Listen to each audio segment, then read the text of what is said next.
Shalom semuanya. Setelah Tuhan Yesus bangkit, maka selama 40 hari Tuhan Yesus menampakkan diri kepada lebih dari 500 murid-muridnya. Setelah itu dengan disaksikan murid-muridnya, Tuhan Yesus naik ke sorga. Saya percaya kalau kita ada di sana waktu itu, pasti kita akan seperti murid-murid Tuhan Yesus. Mereka pada waktu itu heran. Tuhan Yesus lebih tinggi dari biasanya. Mereka melihat ke bawah, ternyata kaki Tuhan Yesus sudah tidak menyentuh tanah lagi. Perlahan, tapi pasti, Tuhan Yesus terangkat ke sorga. Makin lama makin kecil, sampai ada awan yang menutupi dan hilang dari pandangan mata. Mereka dengan terheran-heran memandang ke langit. Sementara itu ada dua orang yang berpakaian putih di dekat mereka dan berkata kepada mereka, "Hai orang-orang Galilea, mengapa kamu berdiri melihat ke langit?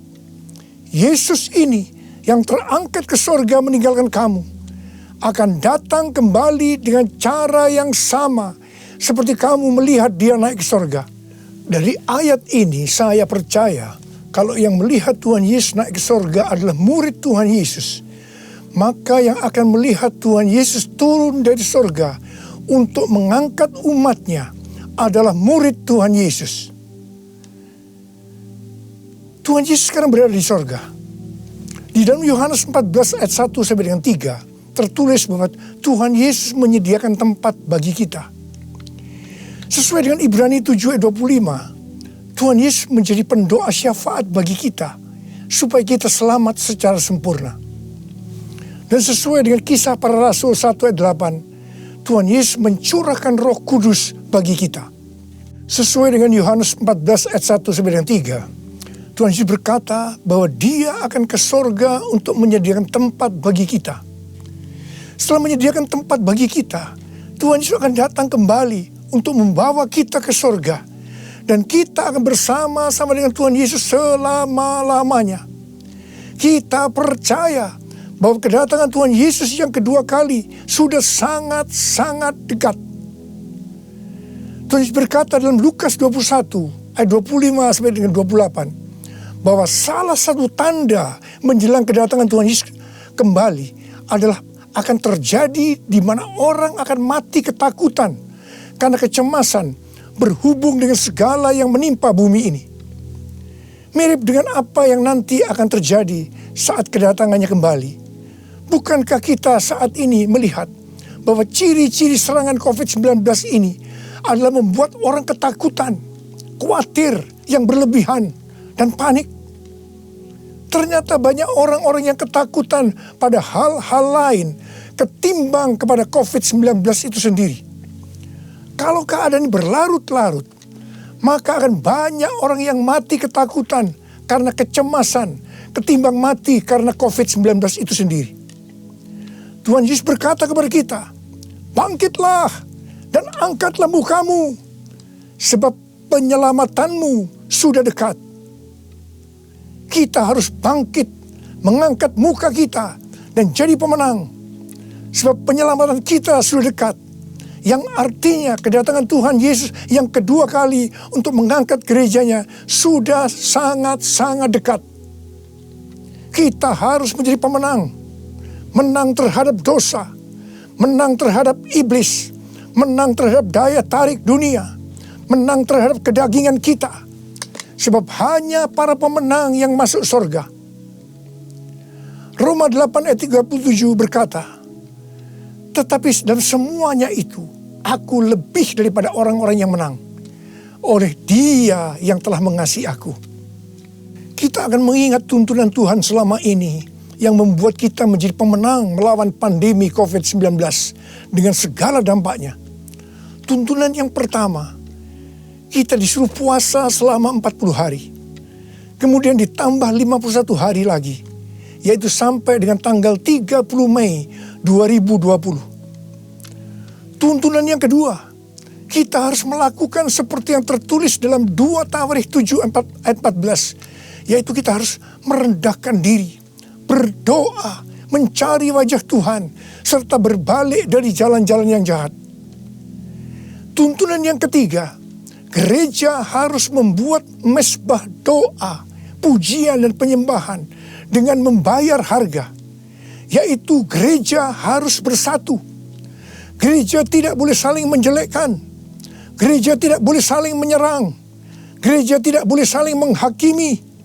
Gereja tidak boleh saling menuduh. Dan tuntunan yang keempat, kita diminta untuk memperkatakan Mazmur 91 karena kita percaya. Dan tuntunan yang kelima, kita diminta untuk menghardik COVID-19 dan badai krisis ekonomi dengan berkata, diam, tenanglah di dalam nama Tuhan Yesus. Dan tuntunan yang keenam, kita berdoa agar nubuatan para nabi tentang COVID-19 digenapi. Dan tuntunan yang ketujuh, kita harus lebih banyak berdoa dan memuji dan menyembah Tuhan. Dan tuntunan yang kedelapan, kita harus memberi. Kita harus menabur. Dan tuntunan yang kesembilan, kita mengikuti protokol kesehatan pemerintah terkait COVID-19, yaitu physical distancing. Di rumah saja, memakai masker, mencuci tangan dengan benar, dan meningkatkan imunitas tubuh. Dampak pandemi COVID-19 saat ini adalah kita mulai memasuki krisis ekonomi dunia, termasuk Indonesia. Ini yang benar-benar harus kita doakan, karena ini bisa memicu krisis sosial. Tuhan sudah memberikan cara supaya kita menang terhadap dampak krisis ekonomi, yaitu dengan cara kita harus memberi, kita harus menabur. Saya ingatkan bahwa memberi dan menabur itu bukan hanya untuk orang yang kelebihan uang, tetapi juga untuk orang yang kekurangan uang, supaya berkat Tuhan turun ke atas kita. Sebab Alkitab berkata, berilah, maka engkau akan diberi. Saya ingat waktu Tuhan menyuruh saya membangun gedung SICC yang relatif besar.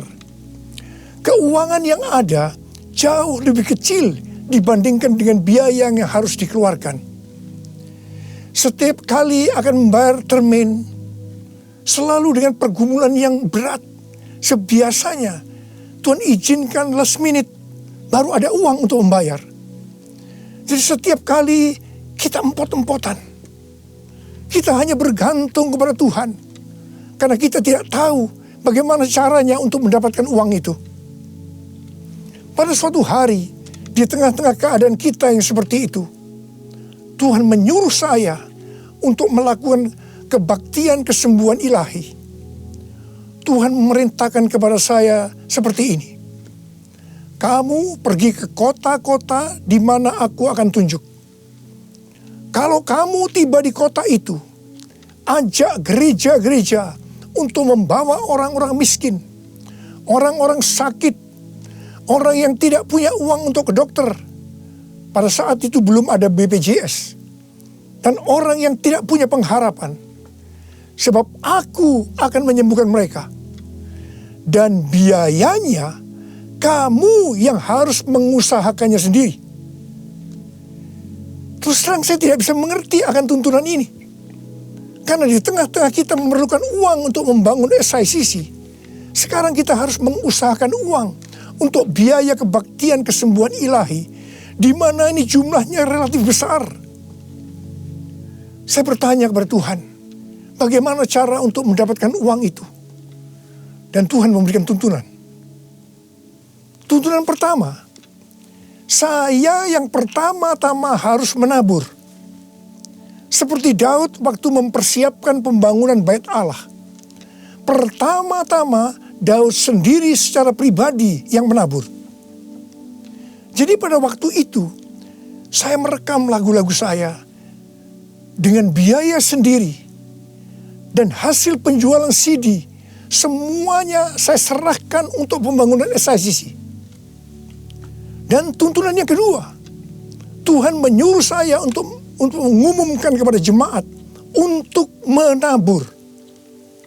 Tuhan berkata, siapa yang menabur untuk SICC, aku akan memberkati bukan hanya secara materi saja, tetapi juga kesembuhan, pemulihan, mujizat, dan lain-lain. Ternyata ketika jemaat mulai menabur, mereka mengalami janji Tuhan. Mereka juga mulai bersaksi, dan makin banyak jemaat yang menabur. Jadi SICC ini dibangun tidak melalui penggalangan dana, tidak melalui pinjaman bank, dan sampai terakhir tidak ada hutang. Haleluya! Tuhan Yesus baik. Karena itu, mari saya mau mengajak saudara-saudara semua untuk kita menabur bagi mereka yang terdampak pandemi COVID-19 itu. Seperti yang tertulis dalam Amsal 14 ayat 21b yang berkata, berbahagialah orang yang menaruh belas kasihan kepada orang yang menderita.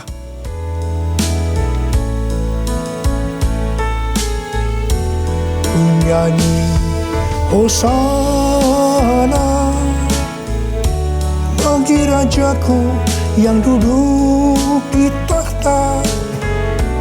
Aku muliakan dan ku agungkan, Kau layak disembah.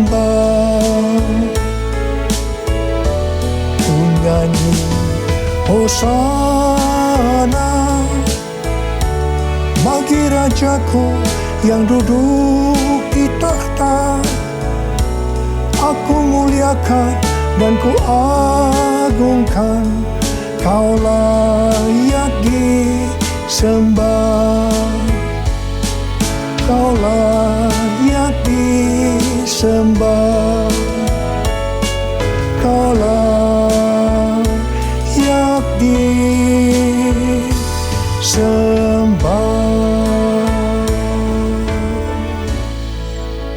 Ketika Tuhan Yesus akan naik ke sorga, Dia memberikan pesan yang terakhir kepada murid-muridnya. Ada berapa banyak murid Tuhan Yesus di tempat ini? Boleh angkat tangan. Berarti ini juga pesan buat kita semua. Katakan amin. Kisah Para Rasul 1 ayat 8 berkata, tetapi kamu akan menerima kuasa kalau Roh Kudus turun ke atas kamu. Dan kamu akan menjadi saksiku di Yerusalem dan di seluruh Yudea dan Samaria dan sampai ke ujung bumi. Untuk melakukan amanat agung Tuhan Yesus, maka kita harus menerima kuasa Roh Kudus. Jadi 10 hari setelah Tuhan Yesus berada di sorga, pada hari raya Pentakosta, Roh Kudus dicurahkan. Murid-murid Tuhan Yesus dipenuhi Roh Kudus dengan tanda awal berbahasa roh, dan mereka melakukan amanat agung Tuhan Yesus. Ini yang Tuhan sebutkan sebagai Pentakosta pertama. Pentakosta pertama ini dahsyat. Mengapa? Sebab dalam kurun waktu 100 tahun, 70% dari dunia yang dikenal waktu itu menjadi Kristen. Jadi Pentakosta pertama itu dahsyat. Pertanyaannya, apakah amanat agung Tuhan Yesus sudah selesai? Belum. Karena itu, pada tahun 1906, Tuhan mencurahkan Roh Kudus di Azusa Street. Seorang hamba Tuhan yang bernama William Seymour dipakai Tuhan. Ini yang Tuhan sebutkan sebagai Pentakosta yang kedua. Pentakosta kedua ini dahsyat. Mengapa? Sebab menurut Gordon Conwell Theological Seminary, bahwa 77,9% dari kekristenan yang ada saat ini dimulai dari awal tahun 1900. Berarti itu dimulai dari peristiwa di Azusa Street ini. Jadi Pentakosta kedua ini dahsyat. Pertanyaannya, apakah amanat agung Tuhan Yesus sudah selesai? Belum. Tahun 1909, William Seymour bernubuat bahwa kira-kira 100 tahun ke depan, itu berarti hari-hari ini Roh Kudus akan dicurahkan lebih dahsyat dibanding di Azusa Street. Dikatakan bahwa gerakan ini tidak akan berhenti sampai Tuhan Yesus datang kembali.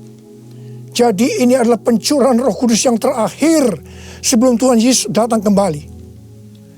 Tahun 2013, Tuhan memberikan nama peristiwa pencurahan Roh Kudus ini sebagai Pentakosta yang ketiga.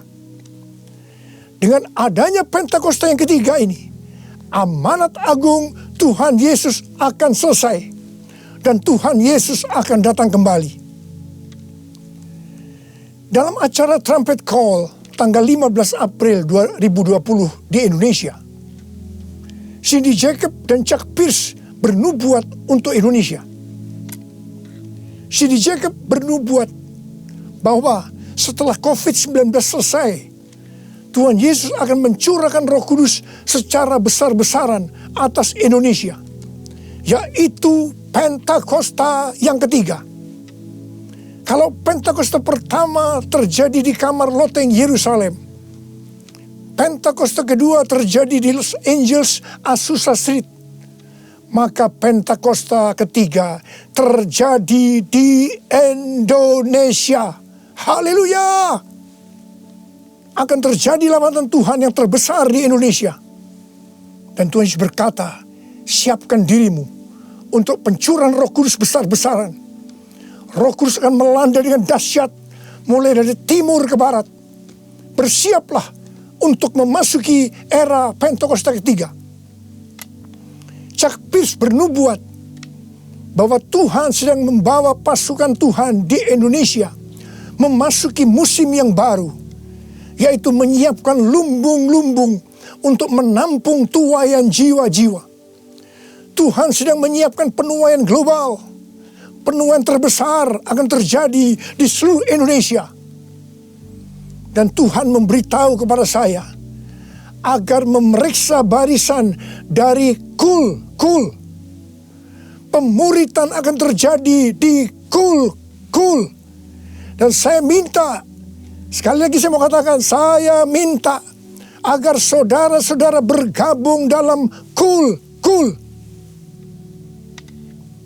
Mari, saya akan berdoa agar Roh Kudus dicurahkan memenuhi kita semua. Dan untuk memberikan kepada kita kuasa untuk melakukan amanat agung Tuhan Yesus. Mari, saya ajak saudara untuk menyanyikan lagu ini bersama-sama. Curahkanlah kuasa-Mu Tuhan, mujizat terjadi di tempat ini. Curahkanlah kuasa-Mu Tuhan, mujizat terjadi sekarang ini. Curahkanlah kuasa-Mu Tuhan, mujizat terjadi di tempat ini. Curahkanlah kuasa-Mu Tuhan, mujizat terjadi sekarang ini. Mujizat terjadi sekarang ini. Mujizat terjadi sekarang ini.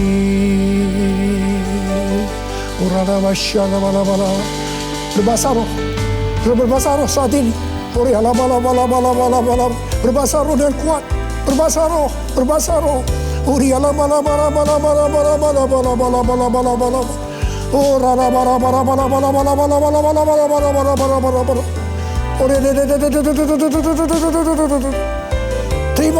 Terima kuasa.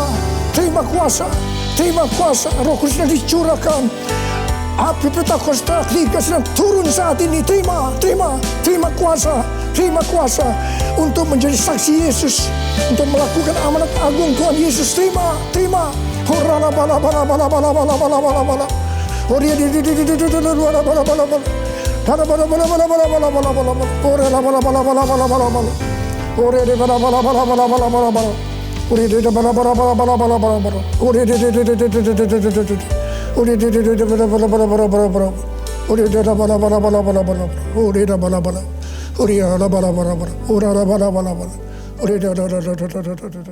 Saudara-saudara, kita akan masuk ke dalam perjamuan kudus.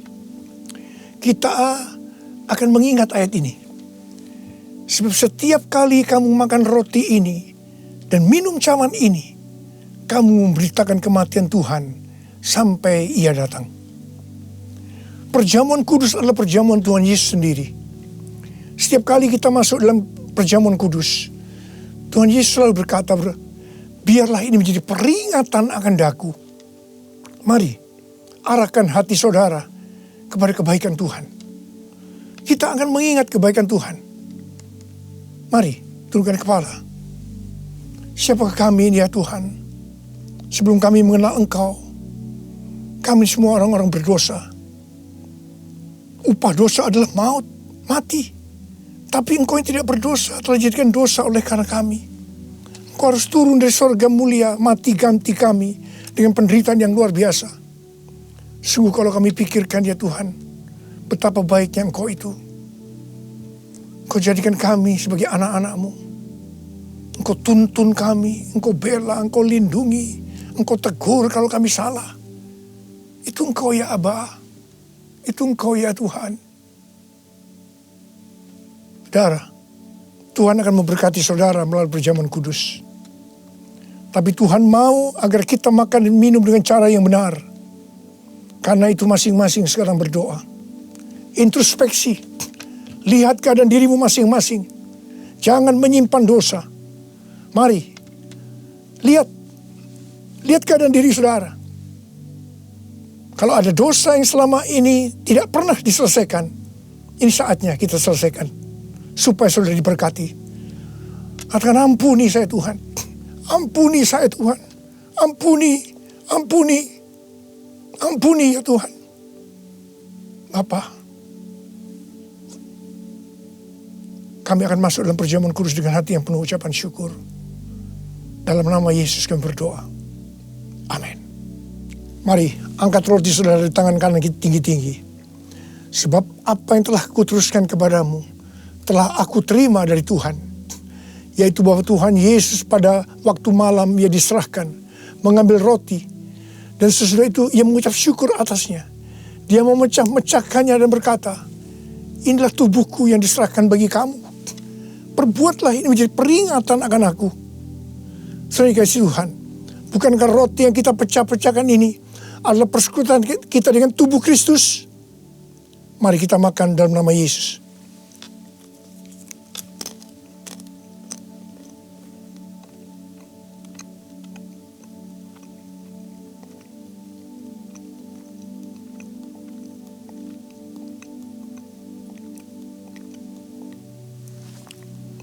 Mari, angkat cawan di tangan kanan saudara tinggi-tinggi. Demikian juga Ia mengambil cawan sesudah makan lalu berkata, cawan ini adalah perjanjian baru yang dimeteraikan oleh darahku. Perbuatlah ini setiap kali kamu meminumnya menjadi peringatan akan aku. Saudara kasih Tuhan, bukankah cawan pengucapan syukur yang atasnya kita ucapkan syukur adalah persekutuan kita dengan darah Yesus? Mari kita minum dalam nama Yesus.